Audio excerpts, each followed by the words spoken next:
Hello, fourth grade, and welcome to Unit 2, Week 2 of Language Arts. We're going to go over your vocabulary words first. Your first word for this week is the word cranky. When someone feels cranky, they're feeling annoyed, they're unhappy, they're usually not very much fun to be around because they're in a bad mood. So a cranky person is annoyed and may display or show a bad temper, right? So they get irritated and they get upset very, very easily. Your second word is the word commotion. A commotion is a noisy disturbance. So if you hear someone kicking a trash can outside, that makes a commotion. If you hear someone playing a musical instrument really, really, really loud and not playing it the right way, they're just banging on something or using it incorrectly, they've created a commotion. So commotion is a really noisy disturbance. An example sentence is, there was a commotion outside the school today. And our question is, why would a commotion distract you? Your third word is the word frustrated. If you feel frustrated, you're disappointed by being kept from doing something. So when you're frustrated, you're upset, you're unhappy, there's something that you want to do and you're not getting to do it. So that creates a feeling of frustration where you feel unhappy and angry.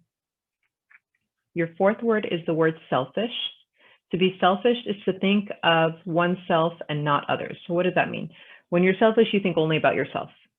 You think you're the only important person. You don't care about anybody else. You don't care what they think or if you're taking something that's theirs. When you're selfish, you think only about you. The next word is the word annoyed.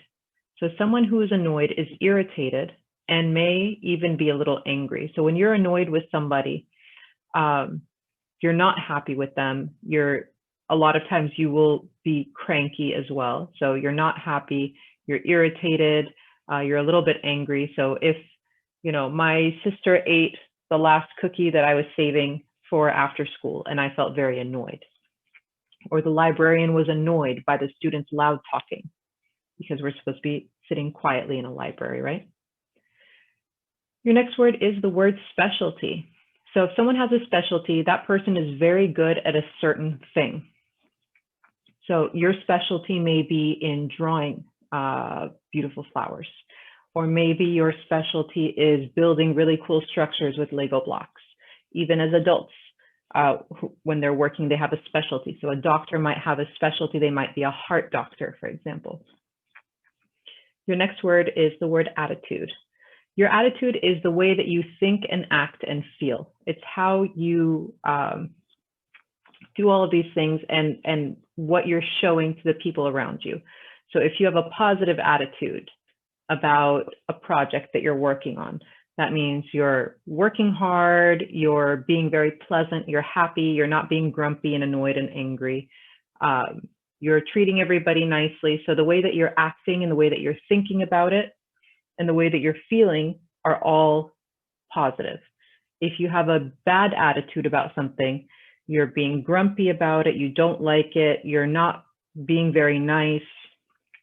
So your attitude is the way that you think, act, and feel about a certain thing. So the team had a positive attitude at the start of the game. Your last word is the word familiar. So something that is familiar is something that's common or it's well known. So when you say, that book or that smell is very familiar, it smells like something you've smelled before. It's something that may be well known to you. So the smell of chocolate chip cookies is familiar to a lot of people. Or if you are walking from class to class, the route that you take from going from one class to the other is very familiar. You might know your way around the school library, where you know where each kind of book that you like is located. So those locations are very familiar to you. And next, we're going to talk about your spelling words. So your spelling words this week are focusing on something called digraphs.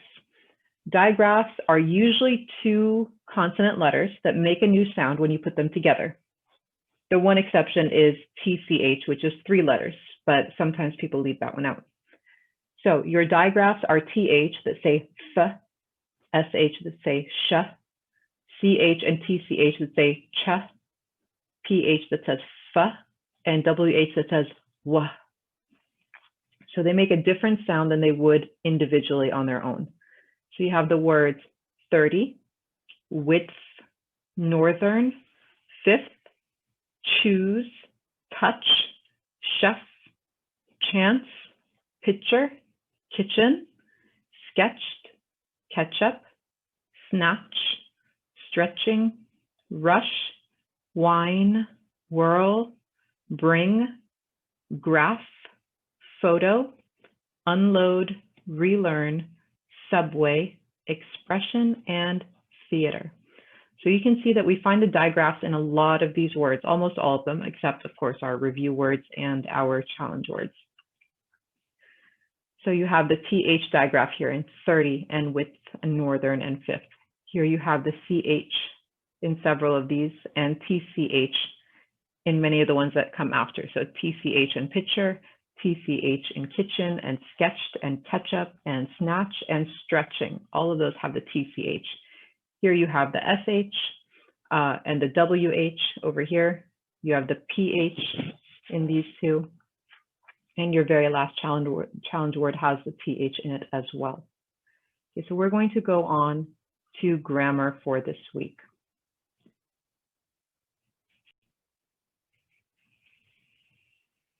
Okay, so the next thing we're going to talk about for grammar is plural nouns. Now, when we're talking about plural nouns, we're talking about more than one of something. So there's a couple of rules when you're working with plural nouns, and one of them is to know when to add an S or an ES to the end of your word.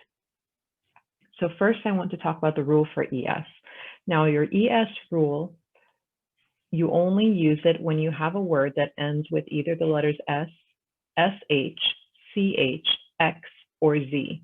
Those are the only times that you are adding an ES to the end of a plural word that ends with any one of those letter combinations.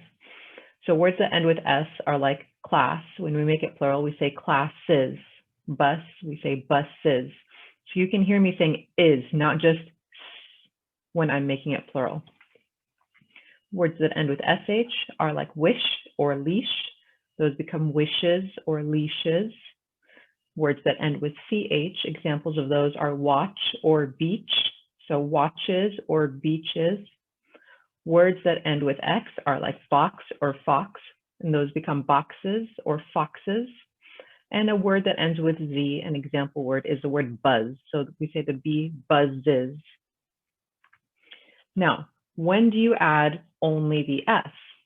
You add only the S to the end of a word that ends with any letter other than the ones that were above. So anything that does not end with S, SH, CH, X, or Z, you throw just an S on the end of it. So cat becomes cats, toy becomes toys, shoe becomes shoes, book becomes books, and so on. And you can hear the difference in how you're pronouncing it or how you're saying it, because when we say cats, we don't say cat is with the ES sound, we just say the sound at the end of it. Now, what happens when your word ends with the letter Y? So if your word ends with a consonant and then the letter Y, you're going to change that Y into an I and then add ES to the end of it. So enemy becomes enemies, Y becomes I, then we add the ES. Fly becomes flies, change that Y to an I and add the ES. Lady becomes ladies. Library becomes libraries. Bunny becomes bunnies. And lily, like the flower, becomes lilies. So if it ends with a Y, a consonant and then a Y, you're going to change that Y to an I, and then you're going to add the ES to the end of it. So these are the ways that you're going to make plurals, either by adding ES, S, or IES. Now, the next section that we're going to talk about is commas in a series. Now, when we're talking about a series, we're talking about a set of 3 or more words that we're listing together. So we use commas to separate those words in that series or in that list. And we usually have the word and or right before the very last word. So we put and in there when we're talking about a group of things. We put or in there when we're picking between things, when we're making a choice. So this works for anything that has 3 or more. When it's just 2 words, we only put and or in the middle.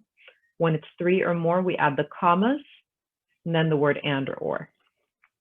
So I can say the farm has goats, comma, cows, comma, sheep, comma, and chickens.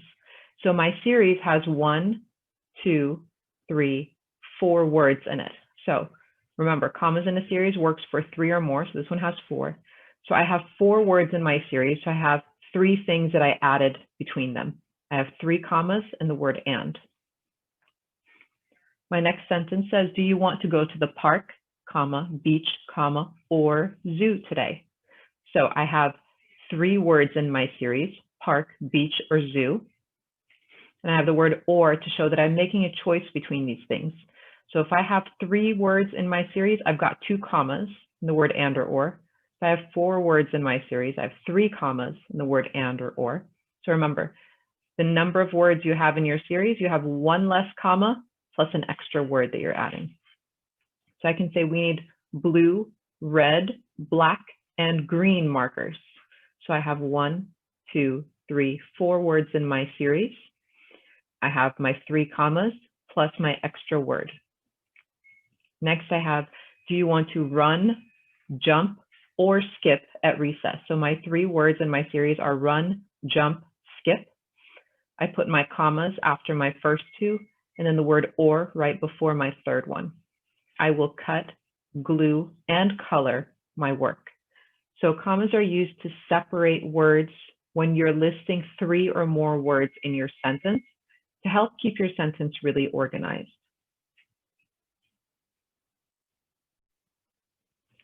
Okay, moving on. The next thing we're going to talk about in grammar is antonyms. So an antonym is the opposite of a word. So these are things that you guys have used and seen several times.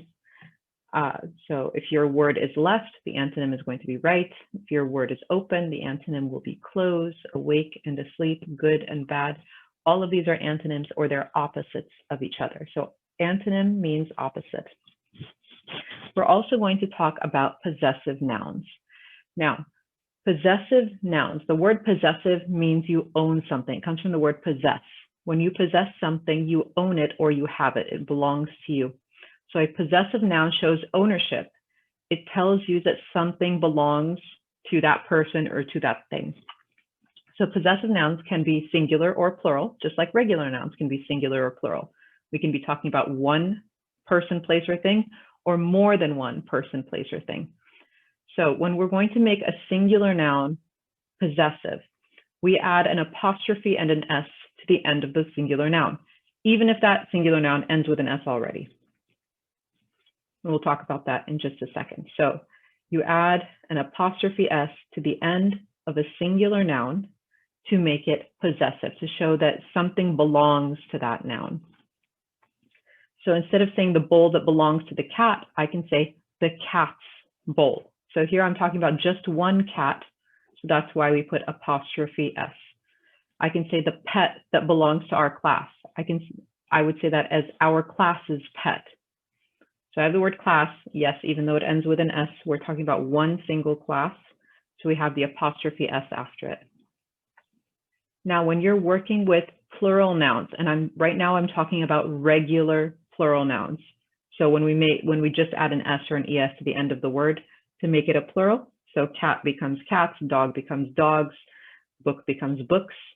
When we're working with one of those, a regular plural noun that already ends with an S because that S made it plural, we only add the apostrophe after the S. So the toys that belong to the group of kids. So kids over here, we're talking about several kids, more than one. So since kids already has an S at the end of it, it tells us we're talking about many kids. The apostrophe goes after the S, so the kids' toys. Instead of saying the books that belong to all of the students, I can say the students' books. So students is already plural. It already has an S at the end of it. It tells us it's more than one. I put together a little table for you to show you our nouns when they're singular and possessive and when they're plural and possessive. And you can pay attention to where the apostrophe S is and where the apostrophe, when it's apostrophe and then S, or if it's an apostrophe after the S. So I'll give you guys a minute to go ahead and take a look at that. You're welcome to pause the video so that you can read through it. I did put a couple of pictures as well to show you guys. So the bow that belongs to the puppy, this is a singular, one puppy, right? So this is the puppy's bow, apostrophe S. Instead of saying the green hat that belongs to the boy, we're talking about a singular boy, one boy. This is the boy's green hat, apostrophe S. Now, if I'm talking about the playground that belongs to the kids, over here I have, this is a regular plural, right? Kids ends with an S. So we're talking about more than one kid. So the kids' playground, the apostrophe here comes after the S that's already there. If I'm saying the beautiful dresses that belong to the ladies. So ladies is a regular plural, right? There's more than one. I would say the ladies' beautiful dresses. So that will take you through the end of our grammar notes. I do want us to jump into our story for this week. So we're on Unit 2, Week 2, reading about amazing animals, and we're going to be reading the story of Ranita the Frog Princess. Genre, drama. Ranita, the Frog Princess, by Carmen Agradidi. Illustrated by Renato Alarceo. Now, this story, before we get started, is a drama, and a drama is another way of saying it's a play. So you're going to see who the different people or characters in the play are. You're going to read about the setting. You're going to be reading sections that tell you what the characters are doing. So are they walking on the stage? Are they walking off the stage? And you'll see the words that are written for each one of those characters. Setting, long ago in Mexico. The Viceroy's hunting lodge in Chapultepec Forest. Players, Felipe, the Viceroy's rotten son. Pepe, Felipe's mistreated servant. Ranita, a little frog with a mysterious past. Vieja Sabia, a wise but cranky old woman. Viceroy, the representative of the Spanish throne. Viceroy's wife. Cook, man 1, man 2. Servant 1, servant 2, man 3. Extras, members of hunting party, servants attending dinner, noblemen and ladies. Scene 1. In a forest clearing, men are frantically searching the ground. From a nearby stone well, Ranita watches but remains unnoticed. Man 1, frustrated. Keep looking. If we don't find that golden arrow. Man 2, we'll be on tortillas and water for the next month. Men, grumbling, all agree. Enter Felipe. Felipe, loud and demanding. Well, have you found my golden arrow yet? Man 3, not yet, Signor. Felipe, sweetly, hand over heart. It was a gift from my dear mother. Turning suddenly and hissing, find it, or I will feed you to the jaguars, starting with my bumbling servant, Pepe. It's his fault I missed my mark. Now, out of my sight, all of you. Men exit hurriedly. Okay, so one of the things I want you to pay attention to is you can see that the different parts of the story are broken up into what we call scenes, kind of like chapters in a story. So the scene changes usually when the setting of the story changes. So when they move to a different location. You'll see that the bold part over here tells you who is talking. In parentheses, it tells you what they're doing or how they're acting. This part up here at the very beginning, it tells you the setting of the story. So what's happening, where are they? It gives you an idea of the setting that they're in. So the stuff that's in parentheses and italicized, where it's written kind of slanted that way, tells you what those particular characters are doing. And then the words that come after it that are written regularly are the words that they're saying. Felipe, stomping foot and whining. I want my golden arrow back. Renita, sitting on top of well, holding the golden arrow. You mean this golden arrow? Felipe, joyously. My golden arrow! You found it! You... Stops cold. You're a frog. Renita, you were expecting a Mayan princess, perhaps? Felipe, rolls eyes. Well, I wasn't expecting a talking frog. Renita, sighs. I'm under a spell. I don't like to talk about it. Felipe, pauses to think. Not my problem. Hand over the arrow. Renita, plink, drops it back down the well. Looks like it's your problem now. Felipe, no! Threateningly. What have you done, you foolish frog? Renita, if I am so foolish, how come I am the one with the arrow while you are the one standing there talking to a rana, a frog? Felipe, I would squish you right now. Sniffs. But you are only a frog. Renita, warningly, you want that golden arrow? Felipe, suspicious. In exchange for what? Renita, a promise. Felipe, relieved.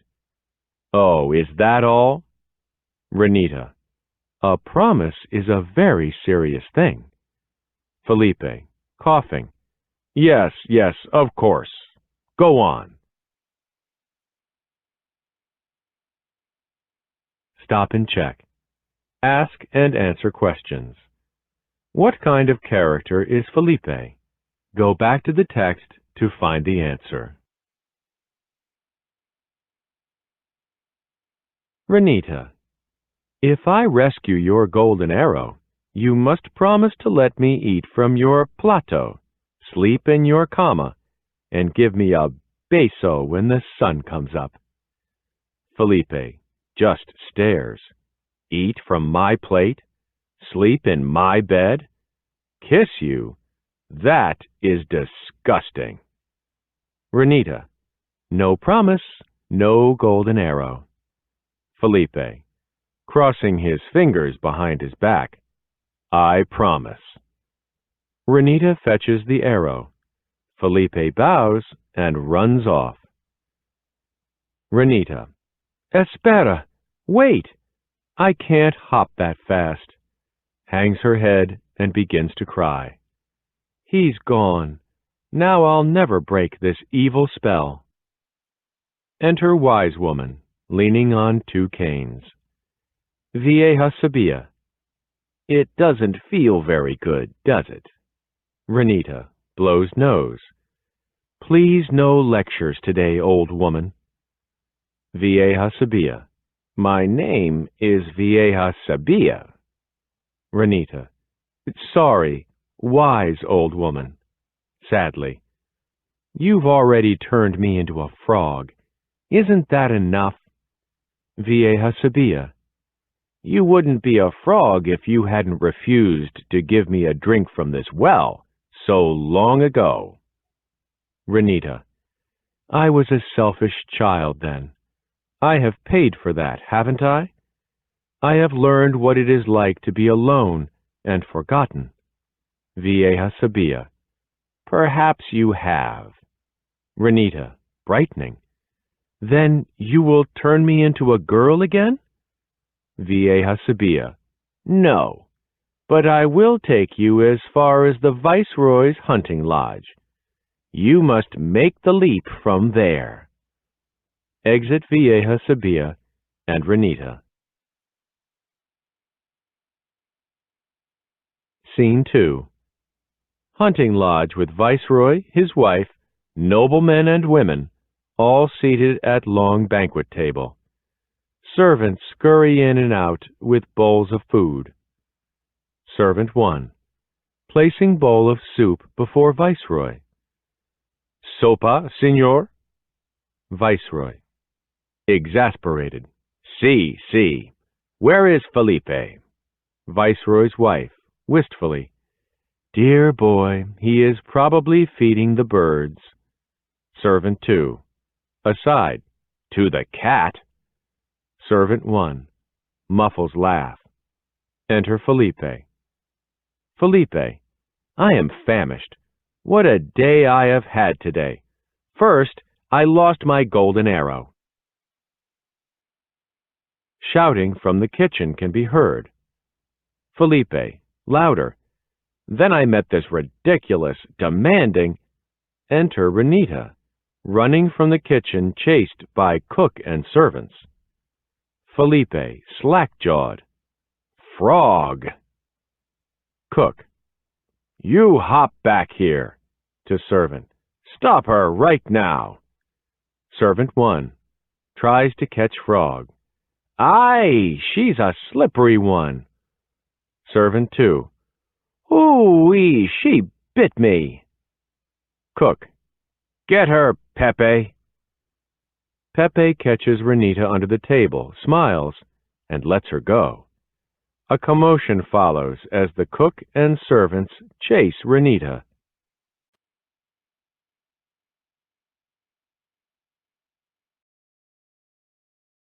Viceroy. Basta! Enough! Who is this creature? Felipe, sneering.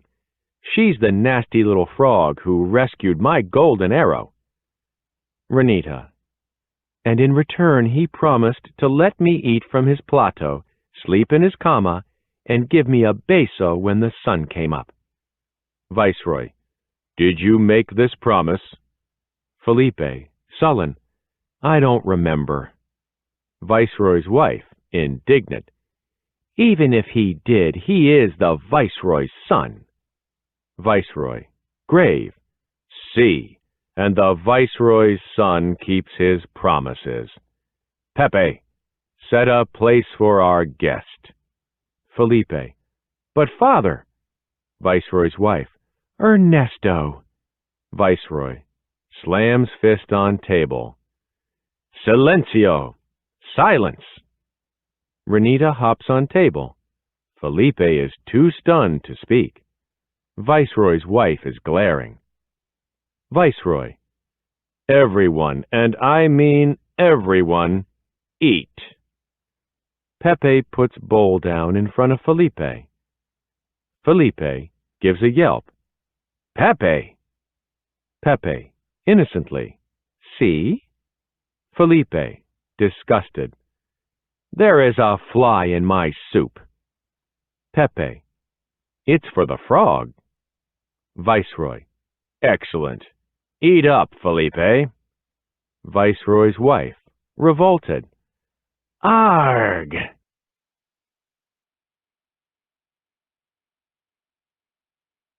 Stop and check. Ask and answer questions. In what way are the Viceroy and his son different? Go back to the text to find the answer.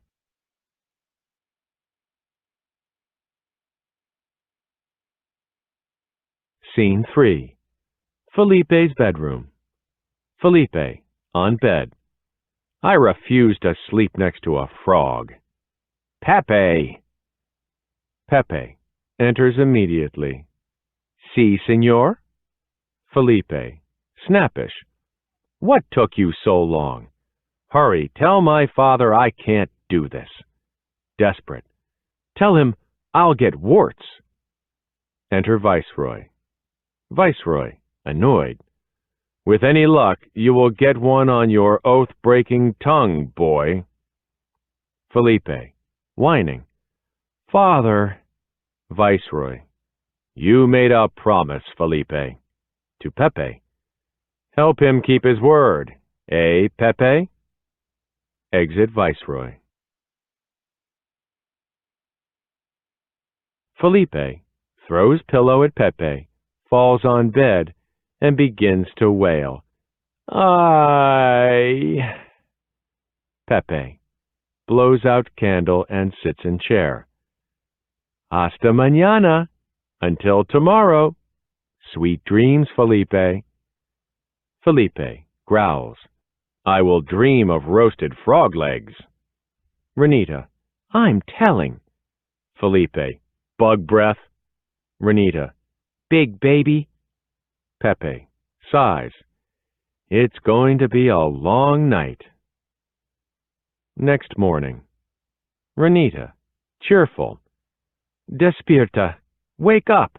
It's beso time.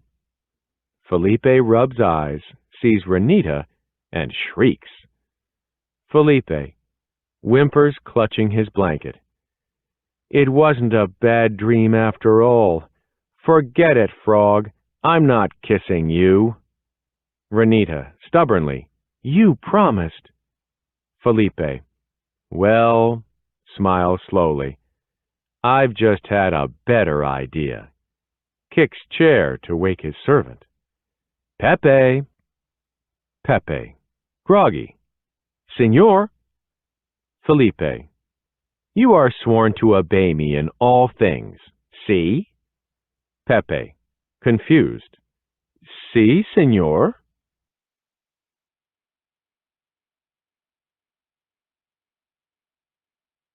Felipe. Smug. Kiss the frog. Pepe shrugs and kisses Renita's cheek. No longer a frog, Renita is now a beautiful Mayan princess. Felipe, dazzled. But who? Bowing. Allow me to introduce myself. I am Renita, the Spanish viceroy's rotten son, and I am the Mayan emperor's lucky daughter. Felipe and Pepe fall on their knees. Renita. I have been enchanted for 200 years. Felipe looks up. You've been a frog for 200 years? What's so lucky about that? Renita. I'll tell you. As a princess, I could have ended up the wife of a spoiled brat like you. Instead, I found myself a prince. Takes Pepe's hand. A prince of a husband, that is. Pepe kisses the princess's hand, while Felipe has a screaming tantrum.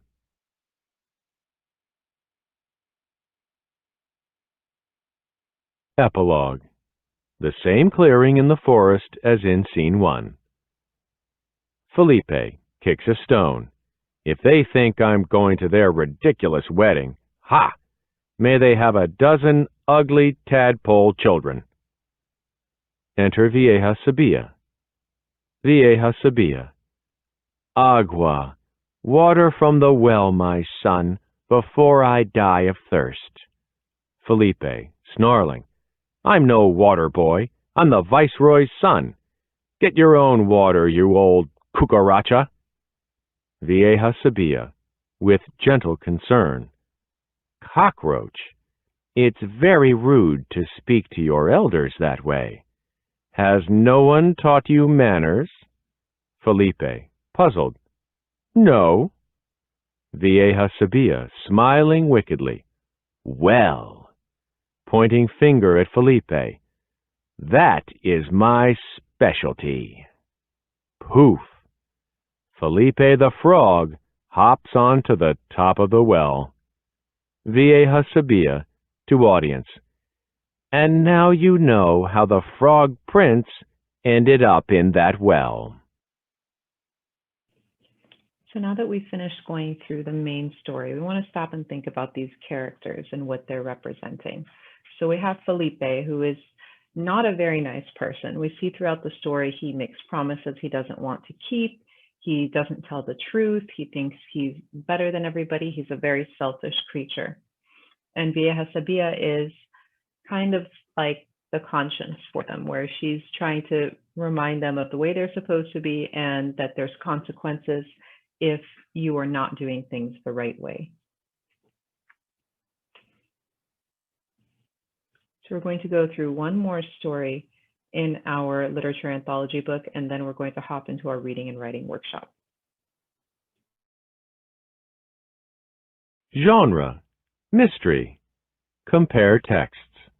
Read how a turtle goes about solving a mystery.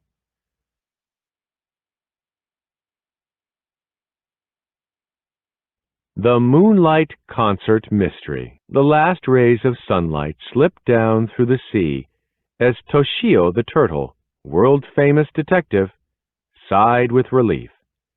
The workday was finally over, and the Moonlight Concert would soon begin. He had been looking forward to this night for months, although he wished his friend, Jack the jellyfish, could have joined him.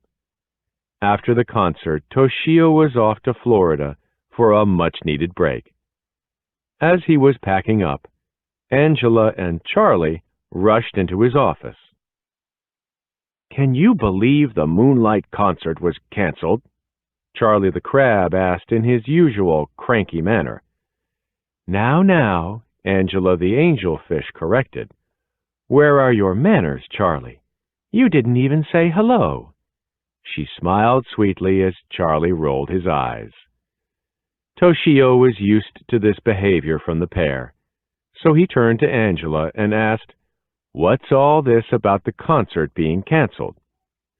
"Well," Angela began, "Charlie and I were just strolling past the concert stage when we saw Serena putting up a sign. And she almost ran into me with a drum when I asked her why the show was called off," interrupted Charlie. Picking up his cap and notebook, Toshio suggested they head over to the concert stage. At the entrance to the stage, the group ran into Oliver the octopus, whose eyes never left the ocean floor. "I was supposed to perform my solo tonight," he mumbled. "Oh, boo-hoo," mocked Charlie. "You always get a solo." Toshio raised an eyebrow at Charlie's attitude, then turned to Oliver. "Why was the concert canceled, Oliver?" he asked. "Because all of our instruments were stolen," Oliver cried. "Please excuse me." He continued on his miserable way toward Mermaid Cave. Toshio took careful notes based on his observations and conversations. Suddenly, Serena the starfish stomped toward the group. "Did you read the sign? The concert is canceled." Serena's words seemed harsh to Toshio, especially since she was the band leader. "But why?" Angela asked. "I had no choice, Angel Face. The instruments were stolen," Serena explained. "Oliver told me about the incident." "Why was Oliver here before you?" Toshio asked, scribbling in his notebook.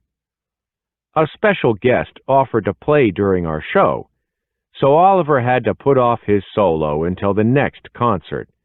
He took it a little hard at first, but later offered to set up the stage." Charlie watched as Toshio jotted down the new information and rubbed his chin. "What's there to think about? It sounds like Oliver had a motive."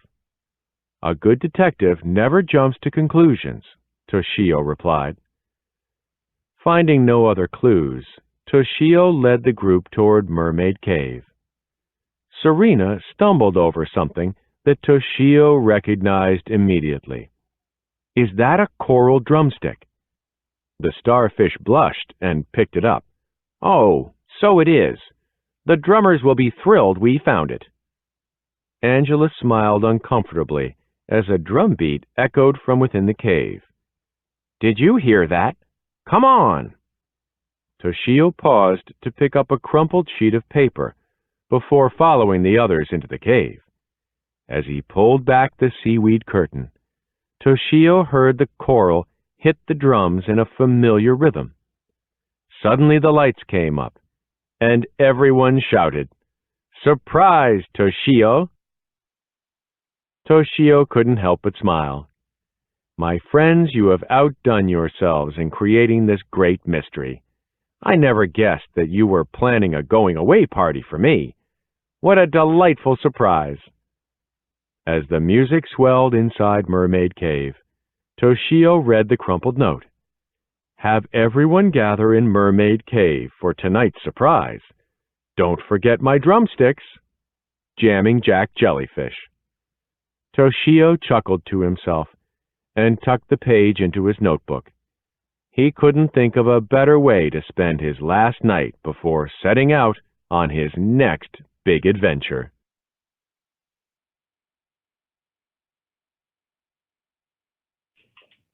Okay, so let's go ahead and jump into our Readers and Writers Workshop. So we're still in Unit 2, but we're in Week 2, and we're going to read about animals in fiction. We're going to read the story of the ant and the grasshopper. So The Ant and the Grasshopper is also a drama, which means it's a play, similar to the one that we read in our literature anthology. Genre: drama. The Ant and the Grasshopper. Setting: on the African grasslands. The present. Characters: termite, the narrator. Ant, grasshopper, an army of ants. Scene 1. It is raining heavily on the African grasslands. Termite turns and sees the audience. Termite, happily: "Yipes, I didn't see you. Welcome to the Great Plains of Africa. We're soggy now because it's the rainy season. Sorry," she shrugs and smiles. "Today, we'll visit two very different friends of mine, Ant and Grasshopper. Maybe you have heard of them from other familiar stories. Let's see what my buddies are up to." An army of ants march in, carrying leaves filled with water. They approach Grasshopper, who lounges lazily under a plant. Ant, in a loud voice: "Company, halt!" The ants stop. Grasshopper, stretching and yawning: "Ant, old pal, good to see you. I was just napping when I heard your feet pounding down the way. What's all the commotion?"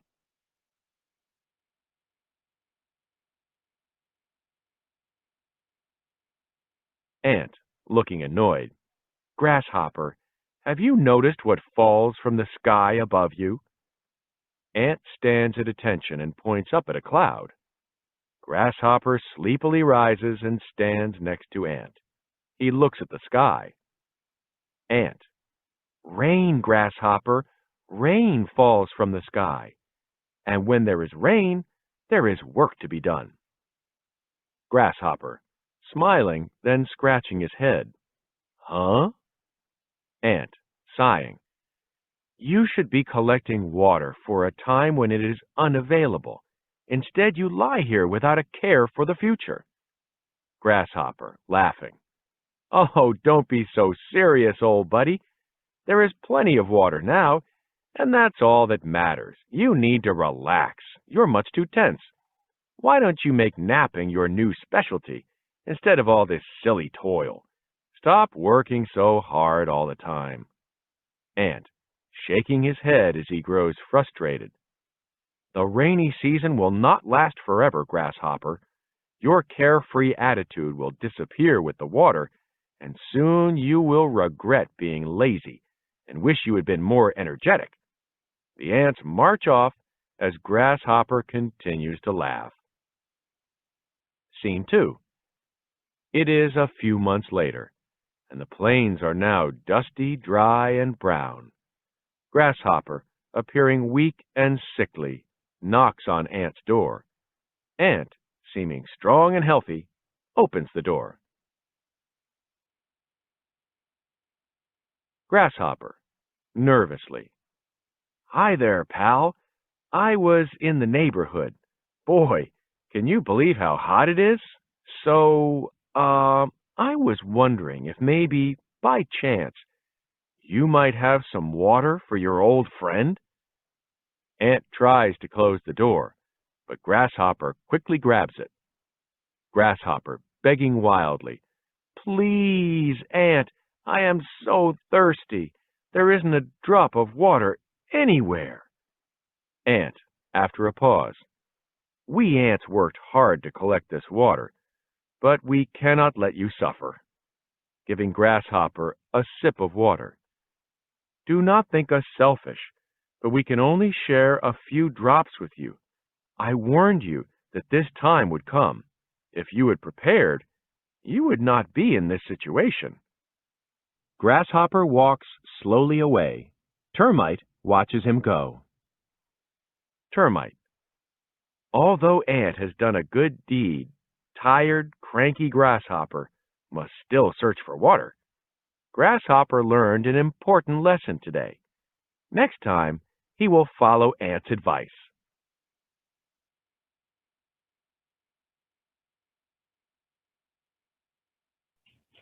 Okay, so let's go ahead and get into our comprehension strategy and skill. And our comprehension strategy that's going to help us understand the reading passages that we go through are to ask and answer questions. So after you read a paragraph or a page, stop and ask yourself, what happened on this page or what happened in this paragraph? What important information did I read? What sort of text, what sort of clues is the author giving me in the text? And for our comprehension skill, we're going to talk about theme again. And as a reminder, the theme is kind of like the message or the lesson that the author is trying to teach you through the story. Ask and answer questions. When you read a selection, you may not understand all of it. It helps to stop and ask yourself questions. As you read The Ant and the Grasshopper, ask questions about what you don't understand. Then read to find the answers. Find text evidence. After reading Scene 1, you may ask yourself what happens in Africa after the rainy season ends. Reread Scene 2 of The Ant and the Grasshopper to find the answer. Season will not last forever, Grasshopper. Your carefree attitude will disappear with the water, and soon you will regret being lazy and wish you had been more energetic. The ants march off as Grasshopper continues to laugh. Scene 2. It is a few months later, and the plains are now dusty, dry, and brown. Grasshopper, appearing weak and sickly, knocks on Ant's door. Ant, seeming strong and healthy, opens the door. I read that the land is dusty, dry, and brown. Grasshopper is weak. This suggests that there are long periods of time when no rain falls in Africa.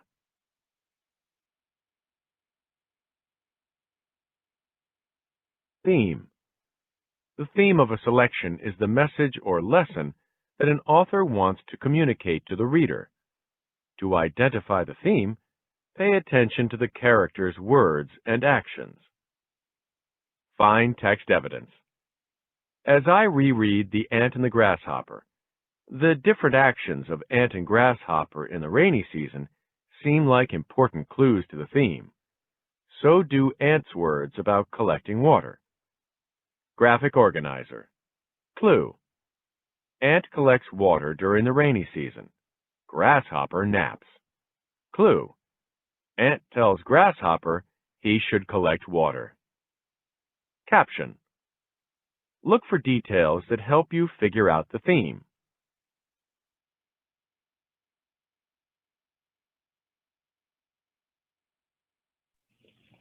Okay, so we're going to speak a little bit more about the genre, which is a drama. We talked about this a little bit in the beginning of our first story in our literature anthology book, and we talked about a drama being a play. So this drama is also a fable, and a fable is a story that's usually a short story where the characters a lot of times are written as animals or something usually that's not a human. And when it's written in drama form, it's written as lines where you're reading the character's name and then what they're doing and the words that they're speaking after it. So it's written differently than it would be if it was just a regular story that you were reading. This is written so that someone can act it out with you. Drama. The fable The Ant and the Grasshopper is presented as a drama. A drama has a list of characters and is written in dialogue. is divided into parts called acts or scenes, includes the setting and stage directions. Find text evidence. The Ant and the Grasshopper is a drama. It lists the characters and setting. Stage directions tell the actors what to do. The dialogue is the lines the actors speak in the play. Dialogue. The characters' names appear in capital letters before the lines they speak.